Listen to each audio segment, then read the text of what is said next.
right, good morning, everybody. We'll go ahead and get started here, and our junior student council representative, Brandy Beatty, is going to introduce our Hall of Famer. Hi. We would now like to introduce our 2020 Hall of Famer, Micheal Osterloh. Mike attended 1 year at Volga and finished high school at Central. He graduated in early February 1980 and entered the Army in that same month. On the day that his class graduated from Central, he was making his second jump out of a perfectly good airplane. By the end of the week, he had earned his Army Airborne Wings parachutist certification. In the Army, he was stationed in Fort Lewis, Washington, and then in Fort Kobe, Panama, in the Canal Zone. It was in Panama where Mike met and married his wife, Teresa, who was active duty in the Air Force, stationed at Howard Air Force Base in Panama. Mike left the Army after a 4-year career and moved with Teresa to F.E. Warren Air Force Base in Wyoming. Teresa remained active duty Air Force and was stationed at F.E. Warren Air Force Base in Cheyenne, Wyoming. He joined the Wyoming Air National Guard and was the NCOIC, the non-commissioned officer in charge of the Wyoming Air National Guard Combat Arms Training and Maintenance Group. They also had their first daughter, Stephanie, in 1986 in Wyoming. That same year, Mike started work with Boeing, upgrading missile silos and control centers to the Peacekeeper missile, which was eventually decommissioned, but not before being very useful as a deterrent during the final years of the Cold War. From there, he was offered a job with Boeing on the IUS, the Inertial Upper Stage program in Florida at Kennedy Space Center. The IUS was a solid fuel upper stage that was the only large upper stage allowed to be used by the space shuttle in the years after the Challenger disaster. With the IUS, they not only flew off the space shuttle, but also flew on the top of the Titan IV rocket, which is where Mike would next be working for Martin Marietta, later become Lockheed Martin. It was during this time when he learned just how good his education at Central truly was and how it was far above most other schools. Although Mike started algebra in his junior year in high school, he was not getting it and was put back into general math class mid-year. This was important to Mike because in 1991, after being out of school for 11 years, he decided to go to college and get a degree. Since Mike had been out of school for so long, he was required to take a placement test to determine where he could start his college classes. Mike scored well enough on the placement test so that he didn't have to take any makeup classes and moved directly into college-level curriculum. He later found out that he'd scored better than 90% of the students that had just graduated.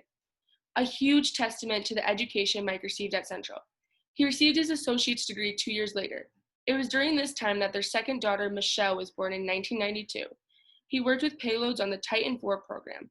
After 5.5 years on the Titan program, Mike was called back to Boeing on the IUS program and remained there until the program was ended in 2002. During this time, he also spent time on loan to the ISSPF, the International Space Station Processing Facility, working on future space station hardware before it was sent into space. Boeing asked Mike to work on the Delta II and Delta III rocket program after IUS and later on the Delta IV rocket program, which he did until 2008. In April of 2008, the director of a new startup rocket company in Florida asked him if he wanted to go to work with them on their team. Mike told him that he needed to give ULA, which was a merger of the Atlas V and Delta IV programs, a 2-week notice. He said great, and 2 weeks later, he was working for SpaceX, Space Exploration Technologies. Mike took this job not knowing how far it would go or if it would even go. It seemed at the time that the owner, Elon Musk, had some very ambitious goals. He was at the time the 323rd employee of the company, and he wanted to be able to go to Mars. Mike wasn't sure what he was getting into, but really did like the business model and definitely could see this company going places if the drive and ambition was kept along with the general philosophy that if everyone is asked to offer up ideas. In the end, the person in charge of each project would make the final decision on the path forward, and they were to move in that direction as a single team. It did, and in his opinion, it's what made SpaceX able to advance the aerospace industry at such a high rate of speed. If you would have told Mike when he hired on with SpaceX that in 5 years, they would build their own rocket, build their own capsule, launch and test both, and have the capsule start taking provisions to the International Space Station, and be the only capsule in the world to be able to return cargo and valuable experiments back to Earth, he probably would have brushed them off. But guess what? They did. unheard of in the rocket launching business since the initial phases of the rocket programs in the 60s. The first Falcon 9 launch from Launch Complex 40 was June of 2010, just 2.5 years from the old Titan IV tower coming down on Launch Complex 40. Mike held positions at SpaceX to include technician, lead technician, supervisor. He also served as LE, lead pad engineer, responsible for rolling the rocket out to the pad and all preps up to launch. Immediately returning to the pad post-launch, usually within 5 to 10 minutes, to ensure the condition of the pad and to reestablish security at the pad post-launch.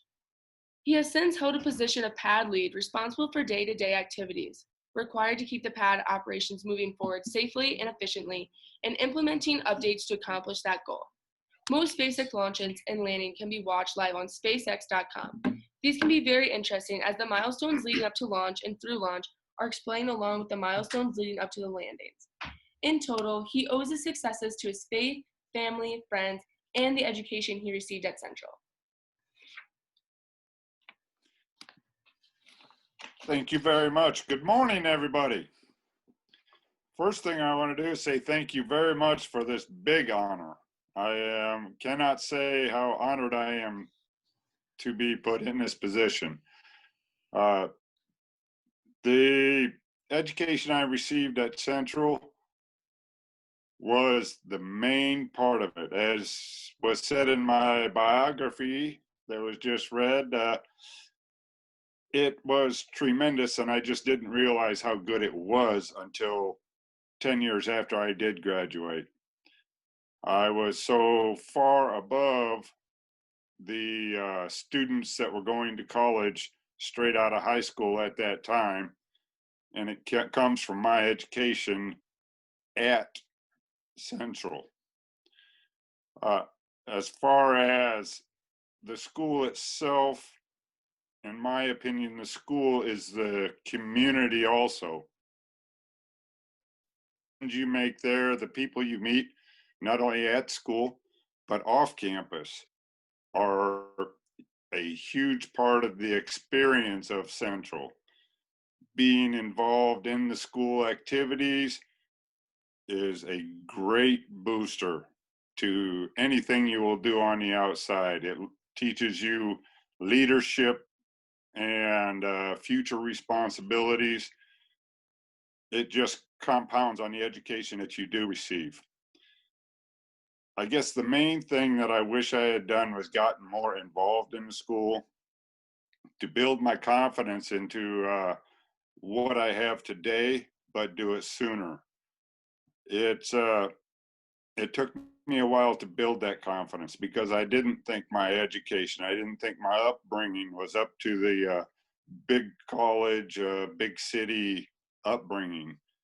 But I found out later that it was more than that, and it was way above the big city upbringing. So I have to say this school did me wonders in my career.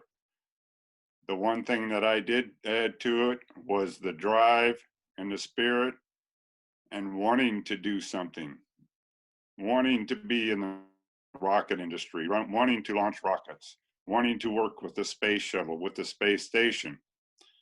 I can't say enough that once you leave school, from there on, it is up to you what you make of life.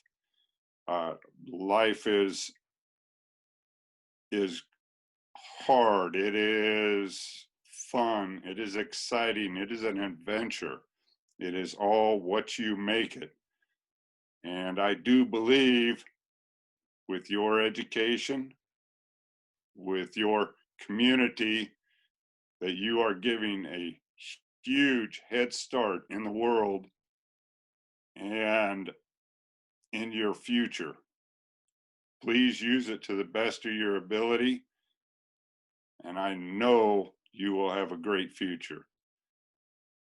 I have been working in the aerospace industry for going on 40 years now, and I am getting ready to leave it, but I am really looking forward to seeing the names of a few of you in the industry, be it engineers, technicians, astronauts, even travelers to Mars.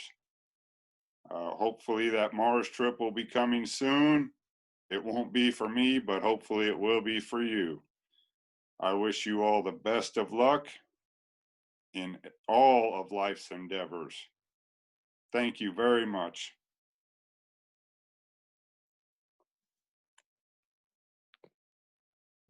All right, if you could unmute yourself and give Mike a round of applause and thank him for taking the time out of his day to join us to share a few words on a break from work. Thanks, Mike. Oh, very good. All right.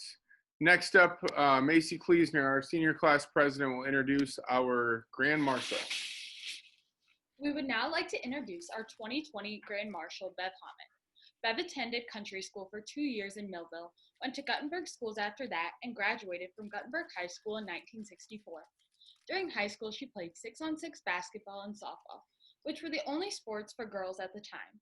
She attended college and graduated from UNI in 1968, where she received her BA with a major in mathematics and a physical education minor. In college, Bev played intramurals and sports days. Bev taught her whole career in the Central Community School System, first in Volga and later in Educator. She taught 32 years in math and physical education. Bev coached softball, basketball, and volleyball during some of that time. She then retired in 2002 from teaching, but has been around the school system since then, taking pictures of Central students in a variety of activities. After retiring, she started to work with stained glass and doing a variety of projects with it. Right now, Bev is doing some resin projects as well. Bev takes a lot of pictures. She takes pictures regularly for Times Register, some for the Guttenberg Press, and the Edgewood Reminder, the Central Yearbook, and for the students. Bev was married in 1968 to Dennis and had 2 children, Tracy Nemechek of Educator and Aaron Hammon of Strawberry Point. She has 6 grandchildren and 2 great-grandchildren. She feels blessed that they are all close by and sees them often.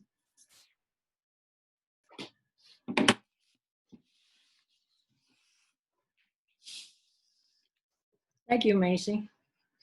When Abby Kummer contacted me about being Grand Marshal, she said I did not have to speak or I could say a few words. Now, if we were in the gym, I could get up and leave. We'll see how long it'll take you to catch on to what I just said.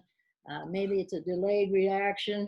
Maybe you need to have a friend explain. Regardless, I asked Miss Burlingham what I should speak about. She said to speak about my years here at Central, so I will do that. But before I get into that, I would like to share one of my pet peeves. Just like we never stop learning even after we graduate, I as a teacher never quit teaching. So here's my pet peeve. You have the rest of your life to work. You have 4 years of high school to participate in any number of sports, speech, plays, music, band, or any other number of activities. You could be working up to 30, 40, 50 years. You only have 4 years to participate in high school activities. Now I can almost see what you're thinking. Oh, I need money for gas. I need money for a car. I need money for college, for a different truck, for a better Jeep, for this and for that, and any number of things. You know the old saying, aim high. If you miss, you still end up higher than if you aim low. Well, make it work somehow so you do not miss out on these opportunities. Okay, back to Central and my years here. I start with the year of 1968. In May of 1968, I graduated from UNI. In July 20th, I married Dennis. And in the same year, I got my first teaching job. The job happened to be in Volga, but it was with the Central School District. I resigned from teaching and had my daughter, Tracy, but it was with luck that a teaching job came up in Educator, and I was able to teach high school math and physical education in Educator. I got smarter with my second child. I took a leave of absence and came back after he was born. Ken Goings, Roger Bucos, and I taught math here in Central for many, many years. Besides teaching, I did some coaching. A little bit in basketball, more years in softball and volleyball. And I was still coaching volleyball when I retired in 2002. At that time, I started to work in stained glass, doing a number of projects. This brings me to commercial time.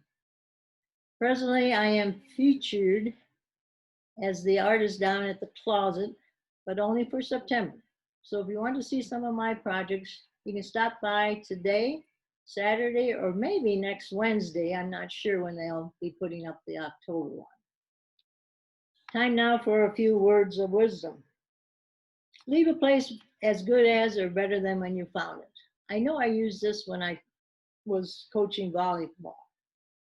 I expected when I walked into the locker room that it was as good as when we came in, or better, and the students knew this. So in summing up, after I retired, I continued to take pictures, a hobby that I've had for as long as I can remember. I've taken pictures for the Register for quite some time, now for the Times Register. I send a few over to the Edgewood Reminder and the Gutenberg Press. And I know there are many of you out there who have reaped the benefits of my picture taking. And if you don't recognize me like this, maybe you will recognize me like this.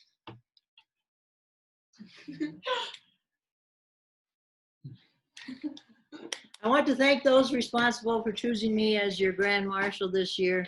Thank you very much. Good luck in the game tonight, Warriors. Go Warriors. All right, if we could unmute ourselves again, just give Bev Hammon a round of applause and thank you for taking time out of the day to come talk with us.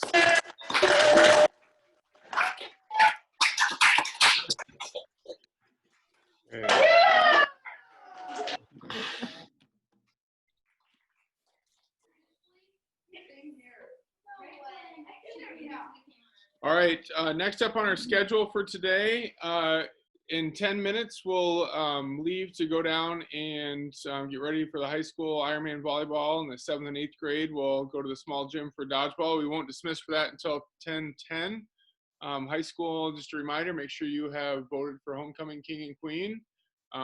We have a parade this afternoon where Mike, you'll be represented with a nice picture, and your sister is going to display for you. And we're sorry you're not going to make it in into the football game, but maybe next year if the COVID-19 clears up and you can travel back, we'd love to include you next year at the homecoming game. And or maybe you could just do a fly over the field for us. That would be a heck of a way to start the game too.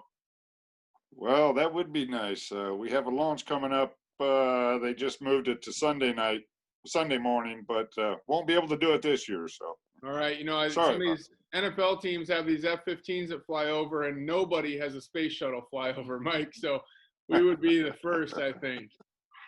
Yes. So thank you again. Yep, thank you, Mike. And I'm going to log off here. So like I said, in 10 teachers, you can dismiss your 7 through 12 teachers anyway. You can dismiss students to the next thing on the schedule. Thanks, guys.